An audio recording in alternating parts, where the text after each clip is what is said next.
सभी भक्तों को जय श्री राम। मैं रोहित शास्त्री। आइए माघ महात्म का 7वां अध्याय अपने इष्ट और गुरु महाराज जी का ध्यान करते हुए श्रवण करिए। कथा को बीच में नहीं छोड़ना चाहिए। ओम मंगलम भगवान विष्णु मंगलम गरुड़ध्वजा मंगलम पुंडरीकाक्षम मंगलाय तनो हरि। 7वां अध्याय। दत्तात्रेय जी बोले, हे राजन, दूत के साथ स्वर्ग जाते हुए विकुंडल ने पूछा, हे धर्मराज, मेरा संशय दूर करने के लिए यह बताओ कि हम दोनों भाइयों को इस प्रकार अलग अलग क्यों फल मिला है। हम एक ही कुल में पैदा हुए, एक ही साथ रहे, एक ही साथ जीवन व्यतीत करते रहे, एक से कर्म किए और एक ही तरह से मृत्यु को प्राप्त हुए हैं। उसकी बात को सुनकर धर्मदूत बोला, हे विकुंडल, माता पिता भाई बहन आदि कर्मानुसार ही मिलते हैं। जिस प्रकार एक ही वृक्ष पर भांति भांति के पक्षियों का समूह निवास करता है, उसी प्रकार एक परिवार में सभी तरह के लोग एकत्रित हो सकते हैं, परंतु प्रत्येक प्राणी को अपने कर्म का फल स्वयं भोगना पड़ता है।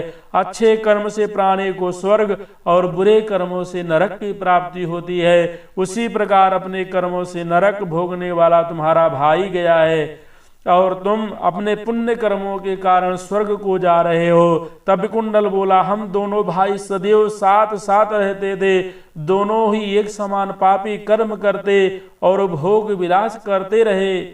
तब ऐसा कौन सा कर्म है जो मुझे स्वर्ग मिला है।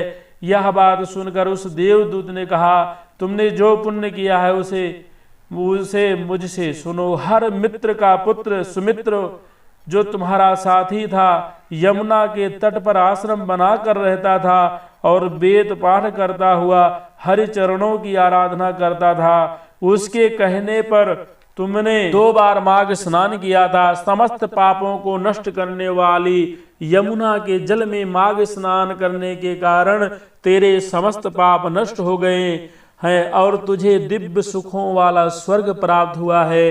तेरा भाई पापाचार में रत रहने के कारण नरक की यातनाओं को सहन करता रहेगा।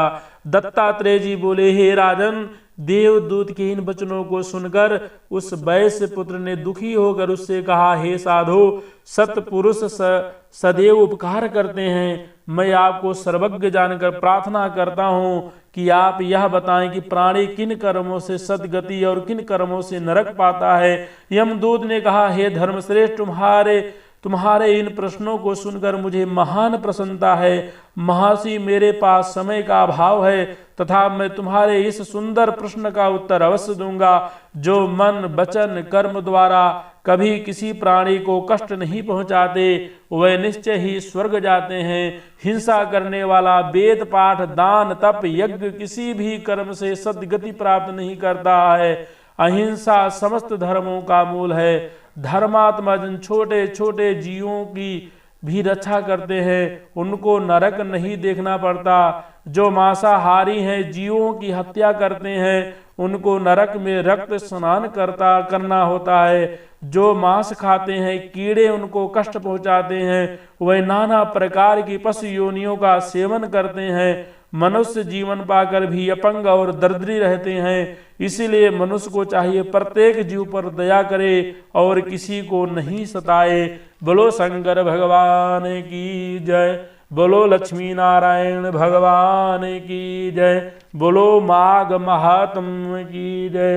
हर हर महादेव।